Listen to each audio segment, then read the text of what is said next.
tonight. Okay.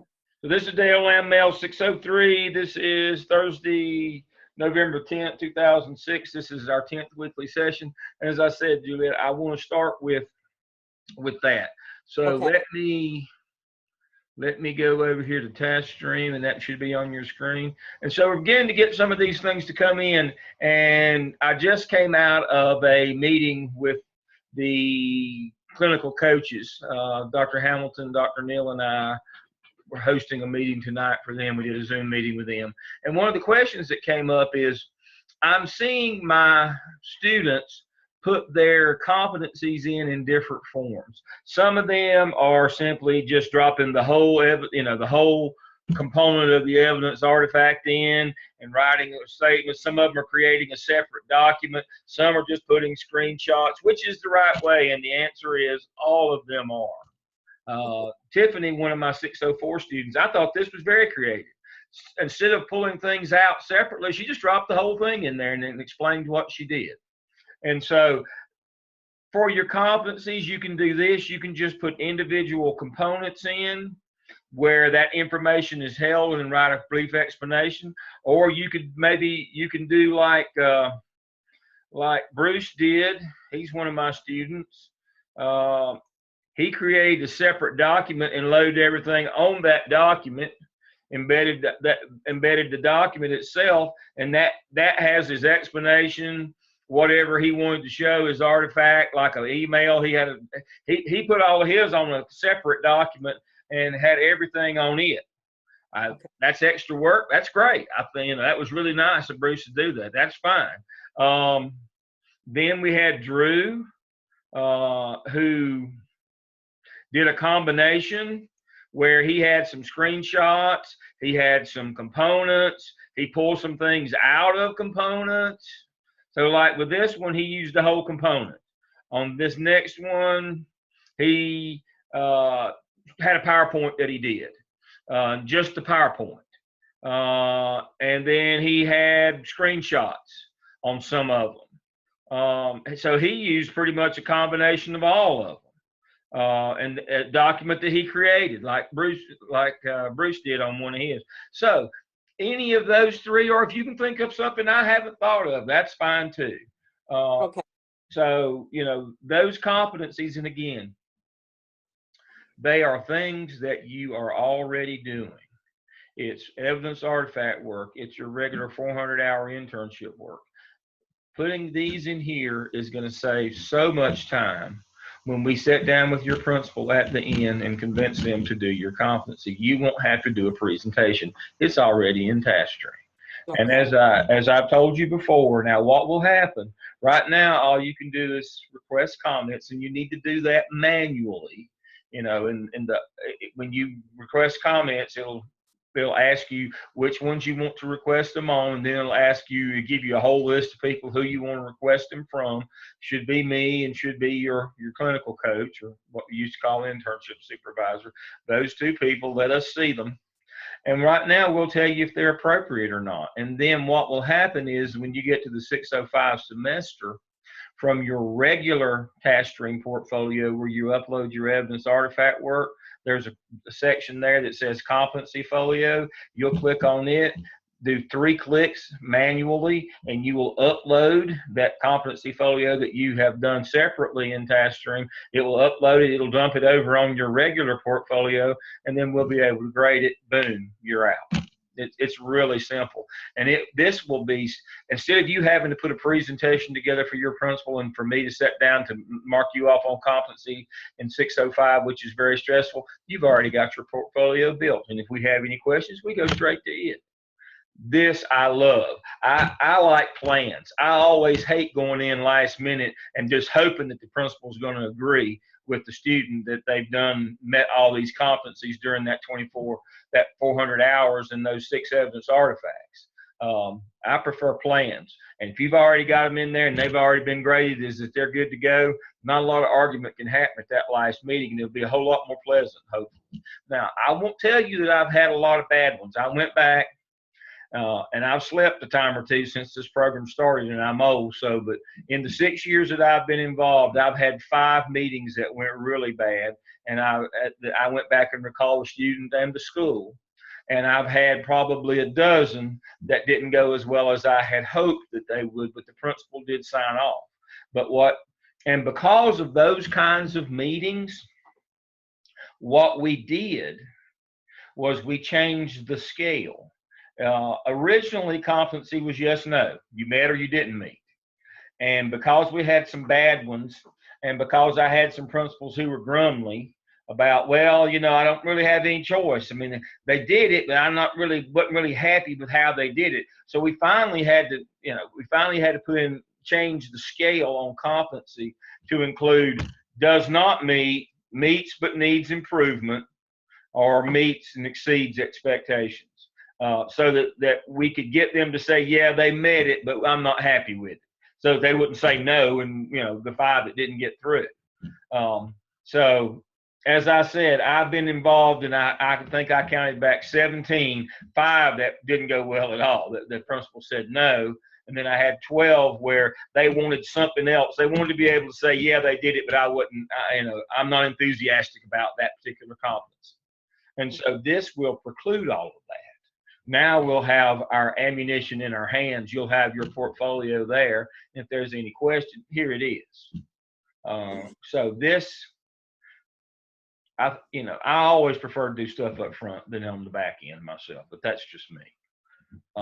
Some folks kind of like to let it ride and get to the end. They're creative, a lot more creative than me, and they're what's called abstract randoms, and I'm a concrete sequential. But I'm not big on surprises, so this will help with that. But again, how you do your competencies is up to you. I've given you an idea where you will find them in your evidence artifacts. I've given you an idea where you will find them in your 400 hours. And to that end, let me get out of this and go back to here. If you will look under intern materials, if it'll pop up here, you will find where you can find under open-ended competencies. This is my suggestion as to where you might look for competencies in your 400 hours, and it tells you as a suggestion where you will look, and then your evidence artifact competencies from task stream. Competency folio artifacts from the 6 evidence artifacts. This will tell you where you would look to find those competencies in your evidence artifact work. Those documents are here under intern materials. Make it really easy. Again, as a reminder, under task stream tools, this semester you had to put a couple of final evidence narratives together and submit those for task stream. When you put a final A through E document together and go in and get it peer reviewed and put it in task stream for evaluation, there's a button that says click form, and you have to put your summary and descriptors in. Please remember that under task stream tools, if you didn't write your descriptors as you went, there's a document here to help you with writing descriptors, and also writing summaries as well. That go into that. And so if you click on this, there'll be a document that looks just like the inside of task stream. And then if you don't know what they're asking you, or if you need an example of what these look like, they're right here under accomplished summaries and descriptors. So we need to be getting to the point where we're wrapping up our submissions into task stream. These documents will help you with those final submissions. Please remember that if you haven't done all of your work for task stream this semester, I am supposed to reflect that in your grade. I will not give you an incomplete. I will reflect that in your grade. It won't cause you to fail or any of that, but I do have to either give you an incomplete or reflect it in your grade if you don't have all your work in task stream. So try to make sure that you are. So let's look at our weekly schedule and see where we are with task stream. Hopefully you can see that on your screen. That on week 10, the OMA final is due in discussion board for peer review, and 2 peer reviews of D, or you do 2 peer reviews of those. And OMAD is due in Blackboard assignment Dropbox for me to grade into task stream for evaluation. So what I do is I look at what you give me, and if you've got things missing, I'll take a few points off. So I kind of know where you are on those things. So if you put it in task stream, make sure it goes into the assignment Dropbox that I have. And so let me again show you where that is. Let me get out of this one. So from your main menu, go to assignment Dropbox, and here are all the assignments that are due this semester that go into task stream. Skips, components C, D, E, PSYOP, D and E, skip final, OMA, A, B, C, D, and E, and your OMA final. So when you put those in task stream, put them in here. Because what I do is I simply go to the full grade center after I grade each of these things individually, and I have a minimum number. Hopefully you can't see that, but I have a minimum number. I mean, some people have already exceeded their minimum number and some people haven't. But see, it's easy for me to know where you are and where you aren't. All I have to do is just look at your numbers, and I can look and see each individual assignment. I have mine set up that way. And so if you meet the total, for an A, which is 2,000 points, you're good to go. And so anything less than that, I have to take off points appropriately. I take off basically 1 point for every 100 points you're below that. So it doesn't kill you, but it has to be factored in. So that's where we are on that. So task stream work, your evidence artifact work, competencies.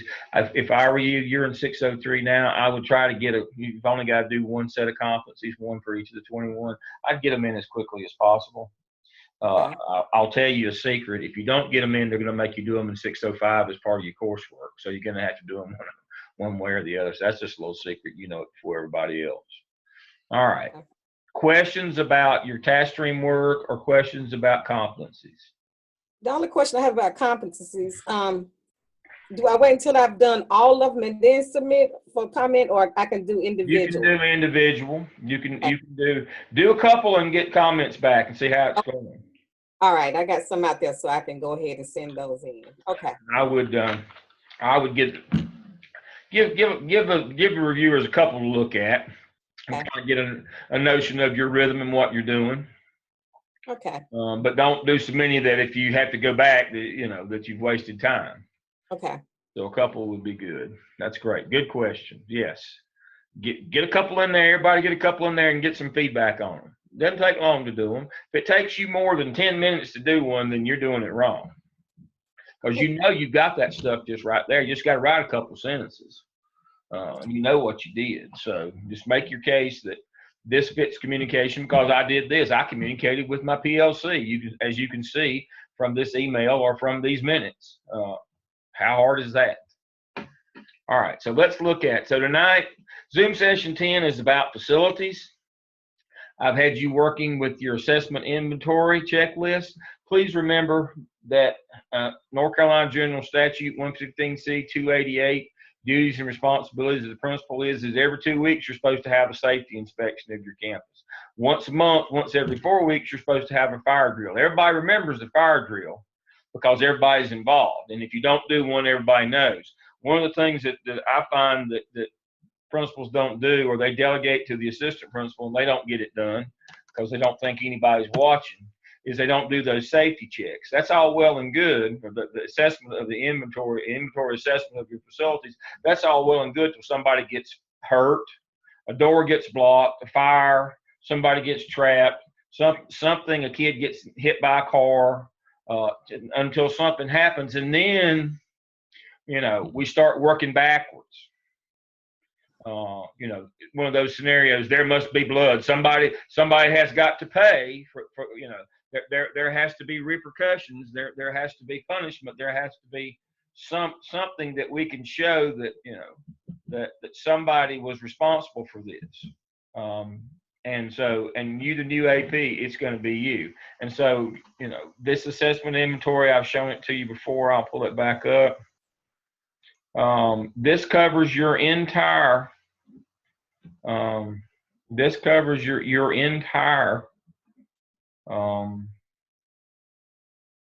campus from signage to bus loading to car lot, to doors to locked lockers and locked classrooms inside, and hallways being clear, and all of these things, chemicals being stored properly, um, crisis kits, all of those kinds of things. And so the discussion board activity for this week was to take this thing and do an assessment inventory of your school. Now I got some really good ones back too, by the way. I read a good one tonight that was done. And so had one turned in tonight. So make sure that you use this assessment inventory to assess your facilities. Might as well get used to it. That's going to be your job as a new AP. All right, I'll close that one. All right. Now, this is something that I've been encouraging my students to take a look at. What does the state ask teachers about facilities? If you want to be their champion, if you want to be their hero, and you're the new AP, and we talk about when you're the new administrator, you need some early wins, or at least one early win. What happens is when you get to be an administrator and you're new on the job, if the first 2 or 3 things you attempt don't turn out well, and things go bad, then you'll be labeled an idiot, and you'll always be an idiot. It doesn't matter what you do after that. I mean, it'll be kind of like, well, even the blind squirrel finds a nut every once in a while. I mean, he just lucked into that. So you need some wins early. And when I say that, and when I talk to you later on about interviewing and about your first week on the job, what you need to be doing, that's one of the things I talk about is you need an early win. This is the kind of stuff that I'm talking about. This is what matters to teachers. This is straight off the TWC, the Teachers Working Conditions Survey in North Carolina. So look at this facilities list and resources list that the state says is important to teachers. And the reason why the state says it's important to teachers is because teachers told the state this is what's important to us. And that's what they get surveyed on every 2 years in Teacher Working Conditions Survey. So if you want to be a hero, if you want to early win, if you want to be a can-do person and get it done, and somebody we can count on, and somebody who's competent, look at these things. See if there's something on here that you can assist with. Look at your data from the last TWC, which was 2016, this past spring, and it came out this fall. Look at the low areas on your TWC in these areas and see if there's something that you can do to get a quick win. Teachers have sufficient access to appropriate instructional materials, technology, computers, printers, software, internet access, communication technology, including phones, faxes, emails, office supplies, copy machines, papers, pen. The school environment is clean and well maintained. Teachers have adequate work space to work productively. Physical environment supports teaching and learning, and the internet. I mean, there's probably some places in there that you could find that you could work on, facilities and resources wise, to help teachers in your building, and you could get a fairly quick win. I always say take a pad and a pencil, carry it in your pocket. In the first, when people line up at your door and have all these requests, sometimes those things are things that they've been asking for years and have already been told is not going to happen. And so sometimes those things are not really realistic. You can't do some of the things that they want. You might need to look at this list and find you something, a couple of these items that you could be somebody's hero if you could get some things done. So that's what the state says is important in terms to teachers, in terms of facilities. All right. We've already looked at the weekly schedule. We know where we are. And as I said, this week you were to do a facilities walkthrough using that assessment inventory checklist. How well did your school do? And we talked about where we need to be in task stream. All right. I've got some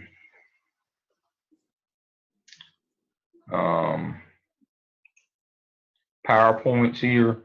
Operational, emergency, and maintenance facility plans. I'm not going to go through all these. There's 35 slides. those three areas, operational, emergency, and maintenance, that's kind of that's where you start. That's the basic stuff that we've been talking about in facilities so far, you know, the operational, emergency, and the maintenance kinds of things. This is one of those toolbox items. This is a good one that covers all three of what I call the operational areas, operations, emergency, and maintenance, and that's what we've covered. And so, um, you can actually take and kind of print this thing out and write names on it and directions or whatever, or you can modify it itself. You can take and kind of cut this thing down and make it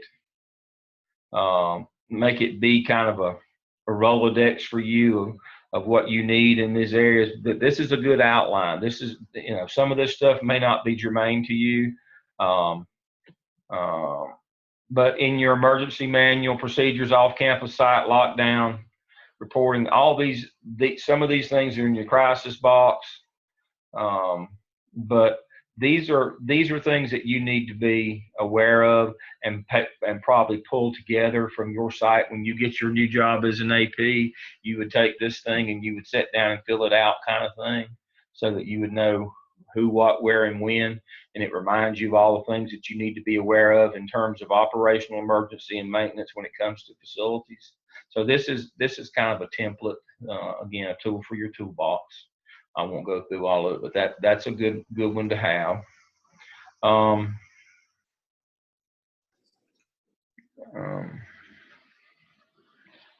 um, this one is more about planning facilities for instruction and learning. We've moved from operational now over to curriculum. I told you before, there's two kind of people. You have your curriculum instruction type side of the business and people, and then you have the operations side.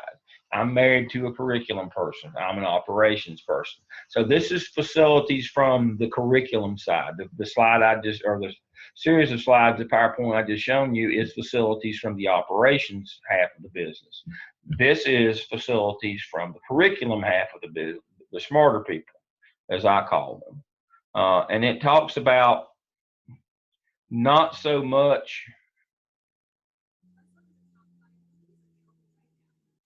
the operations, but looking at and designing facilities and building and maintaining facilities for the educational purposes.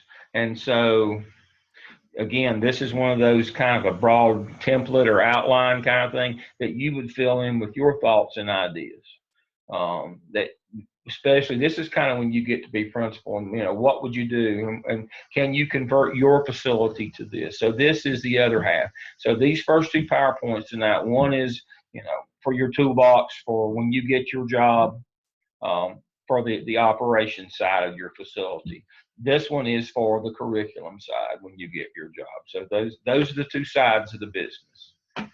All right, and then I have the last one I have for you is finance and education is facilities, and it speaks to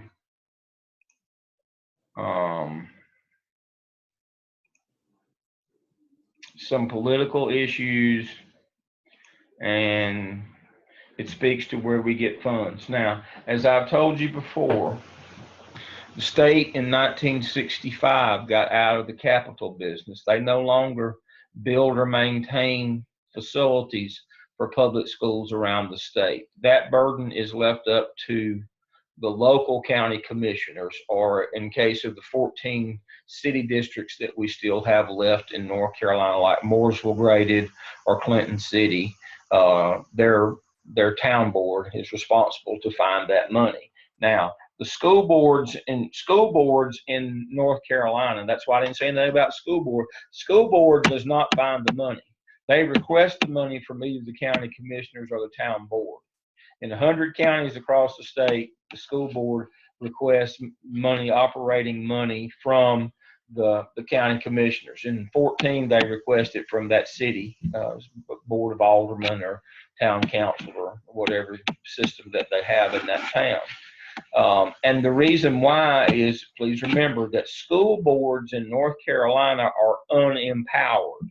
That means they do not have the power to tax or levy taxes Only county commissioners and town councils can do that in North Carolina. In some states, the school board levies their own tax, not in North Carolina. And so you have to go to the county commissioners. Now, where does money for school come from? It obviously comes from property taxes, both personal and corporate business. Property taxes is where money comes from schools. Now, when the state sends out money, it's per pupil, but it's for instruction and teachers. They do not pay for facilities. The state does not pay for facilities. Again, that goes back to the local. And so because of that, sometimes you might be asked as a principal, why do we need this? Why should we do this? And that's why I gave you those two PowerPoints that I just gave you. One on the operational side, our place is a dump. We need a new place because ours is unsafe. Look at what we should have and we don't. The other is we'd like to, to move ahead technology-wise or instructionally. That's why you have the PowerPoint that speaks to curriculum, because sometimes principals have to go to the school board, and sometimes they have to even go to the county commissioners and be there to answer questions, because you got to go and ask for the money. In the budget request, it does not come to you in allotment from the state. That's just, the quirk of North Carolina. You have to go to the local people and ask for the money. Since 65, the state's out of it. Now, I told you the caveat to that is because in the Leandro case, they sided with the high wealth districts and did not change the funding formula. They did start the North Carolina lottery as a result of Leandro there, so that there is some pork barrel money. Now, what does pork barrel mean? That means it's not regularly funded or it isn't earmarked. It's whoever can get in the trough and can root the others away gets it. And so it's just for one-off projects. It's not something that you can depend on or you can really even apply for. It's it's kind of a punishment and reward system. You have to kind of root hog to get that money. Now, again, on that one, you may have to go before somebody and plead your case. Give me this money. Give us this money. And again, those two particular PowerPoints will help you with that. And so this is kind of a primer on funding, where the money has come from. And so this tells you that it's hard to get money for schools, and it is. I don't think in my lifetime I'm ever going to see a building boom again in public schools like we saw in the 1960s. With some federal money coming in, that'll never come back. And the state money in the early 60s, we saw a boom in building from both federal and state funds. Those both are gone now. The federal government does not put any money into buildings at all. The state got out of it in 65. We saw, according to the economy, we have seen some periods of growth in building buildings. I don't think we're going to see that happen much anymore, where we'll do a lot of wholesale building in districts. Luke, remind me, was it 2011 or 12 when CMS closed 10 schools? Not exactly sure. I think it was 11. I know it was. In 2011, CMS closed 12 schools. And as far as I know, has there been any new schools built since then or opened since then, other than the one that was already under construction on Stumptown Road in Huntersville? I think that's the only one. It might be the only one. I don't know that any others have opened. What's that? Grand Oaks Elementary on Stumptown Road in Huntersville was the last CMS school that opened, and it was on the drawing board or was under construction when they started closing the others, and so they went ahead and finished it to help relieve the overcrowding at Torrance Creek. Yeah. Because it's within a couple of miles of Torrance Creek, because Torrance Creek had 1,800 kids.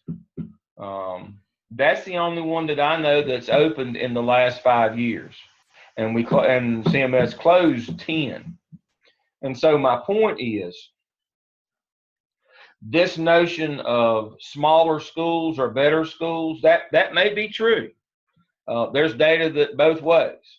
But what I do know is that we're not going to enter into any kind of a building cycle anytime soon just to make schools small.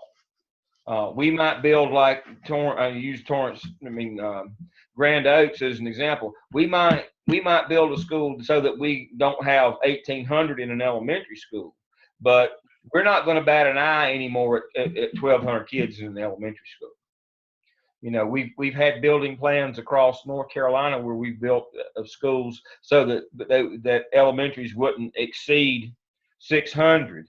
Those days, I don't think that's ever going to happen again. Now I think that we're going to go up to 1,200, and I don't see the population in this state growing at a rate that would cause schools to get to 1,200 other than Charlotte-Mecklenburg.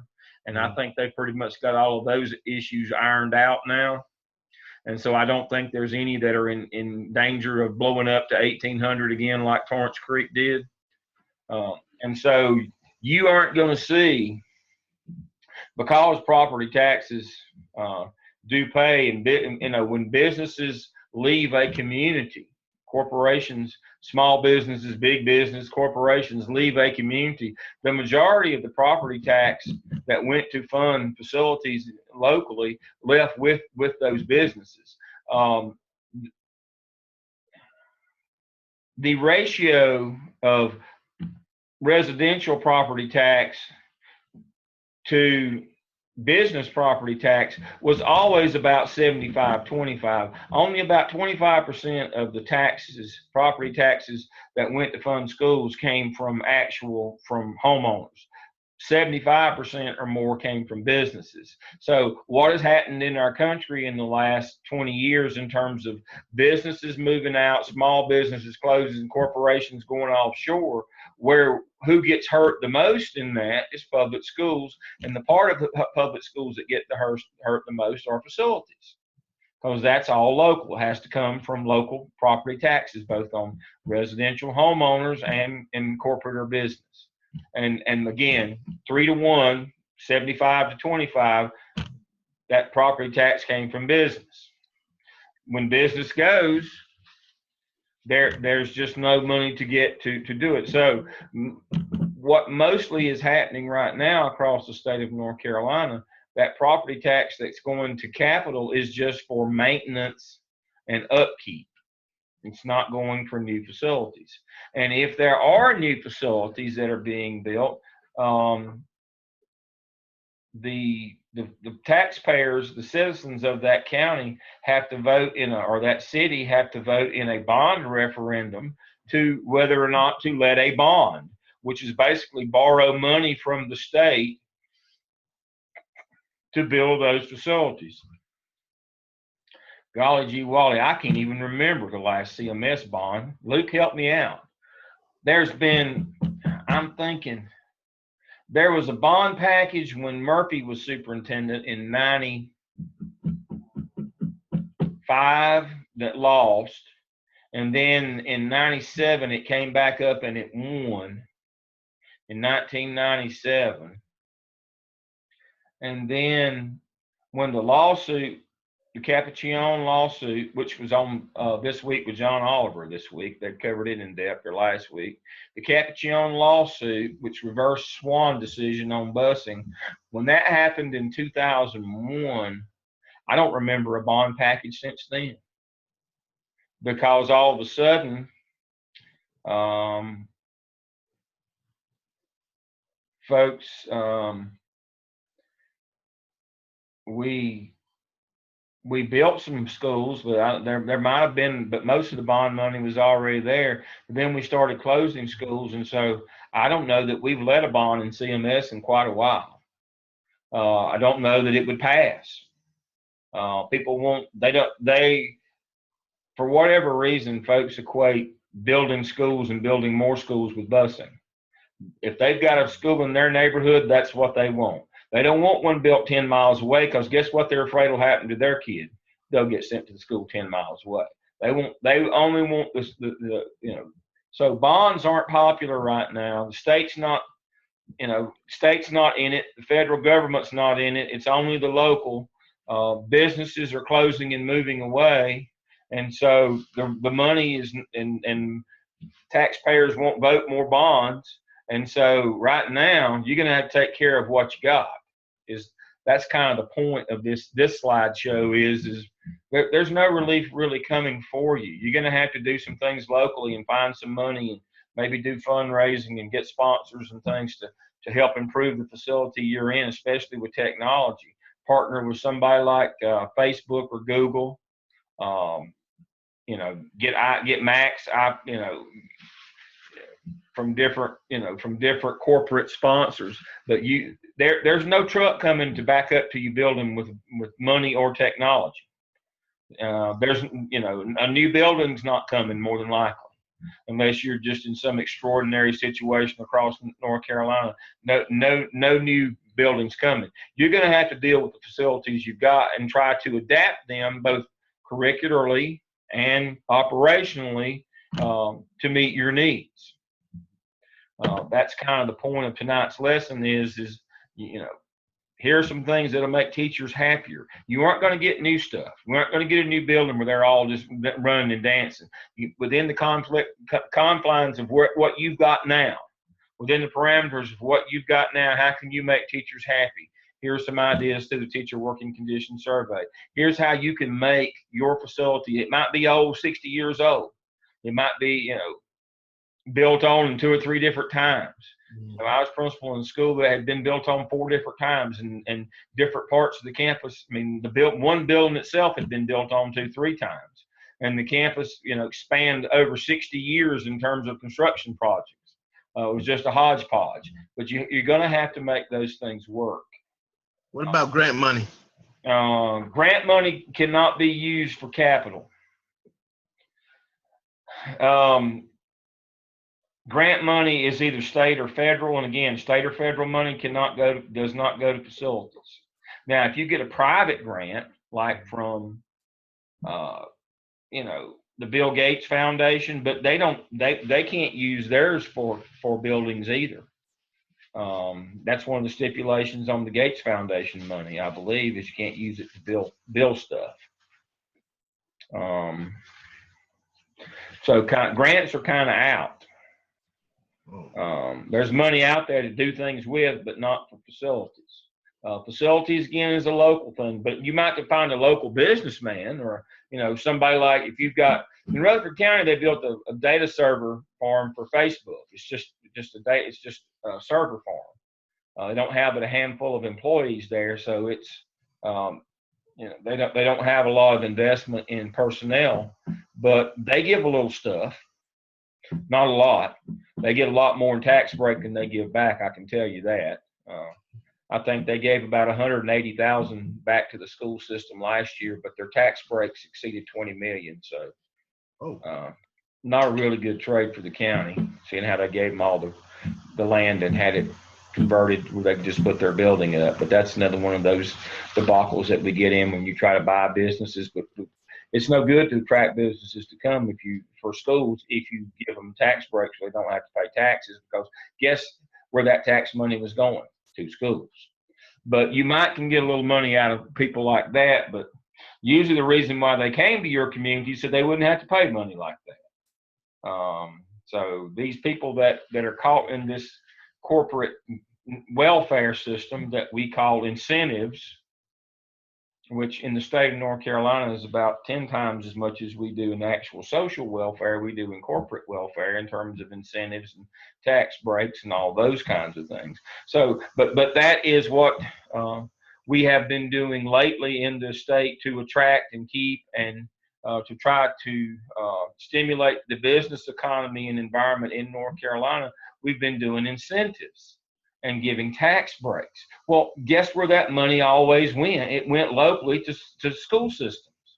And so that's why I said I don't see I don't see that truckload of money coming back for facilities because we're giving incentive and tax breaks to corporations. That's the way we're trying to attract people now. And that was money that always went to the capital needs of the school district, by and large. And not only are we cutting money out of the education budget, so what you got to understand is education is getting broadsided from two directions. Number one, we're cutting back the education budget. 3,000 teacher aides, 700 assistant principals, 4,000, 6,000 teachers. You know, you do the math over the last 4 years. All the cuts, it's been over $500 million has been cut out of the education budget. That's up front. That's one side. Now, on the other side, North Carolina has decided to do business tax incentive, where we waive business taxes to get businesses to come and give them incentive money. And then not only do we give them incentive money, they don't have to pay property taxes for X number of years. Well, guess where that money that they paid in property taxes, where that money went? It went to fund school construction on a local basis in the counties. So here we are up against this wall of no tax money coming in to build facilities and no money over on this side for per pupil expenditure and personnel and those kinds of things. And so education has, not only lost the $500 million up front that we can see was cut out of the budget, but has lost probably as much or more than that on the other side for facilities in terms of corporate tax relief. Again, corporate taxes paid more than three-quarters paid for more than three-quarters of the capital needs of the counties and the 414 school districts in the state of North Carolina. That money came directly from corporate property taxes, and some from the local. But that's what funds all your police, your fire, your medic, and your schools. Your public services in the county or a town are paid for through property taxes.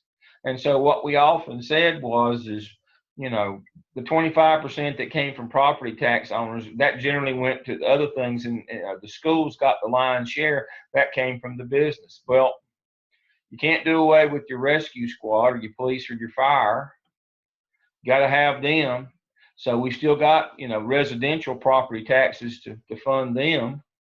And so it's been the schools and their capital funding that has really taken the hit over the last few years in North Carolina. And so that's why you don't ride down the road and see construction projects anymore. You don't see new schools being built. You see, if at best, you see some cobbled up additions and remodels on schools, and kind of like it reminds me again, as I said, of the old days when I first became principal. You'd get a campus that had buildings of several different ages, and I had one that the main building had been built onto 3 different times. It was just an amalgam of different styles and architecture, whatever they had money for at the time, as they needed space. I'm afraid we're going to see those days again. And it's going to be really hard to manage those facilities effectively, not only for the curriculum and instruction side, but the safety, security, operational side is going to be hard to manage as well when you're looking at old facilities that aren't as safe. But you know what your task is. I've given you a realistic view of the forecast in terms of how much help you can expect down the road in terms of money coming to bail you out. It's not. You're going to have to deal with these older facilities and have to deal with the things that you've got. You're just going to have to work to make them safe. Now, Luke asked a good question. What about grant money? If you can get some local grants, or if you can get one of those lottery grants, then, that's something that you can work toward. Certainly. It's not as much of it out there because, again, federal and state, you can't use those grants. You can only use a local kind of thing. And, if you could find some business with a heart of gold, you might be able to, but there aren't too many of those around anymore. The reason why we're getting these businesses coming in is because they want the tax break and they want the incentives, and they don't really want to give that back through giving to the schools. So that's making it difficult to develop those resources. That's a nice way to say beg for money, resource development. That's a socially acceptable way to say that. So these are some trends in facilities. I hope that these three PowerPoints, I hope that they will be helpful for you.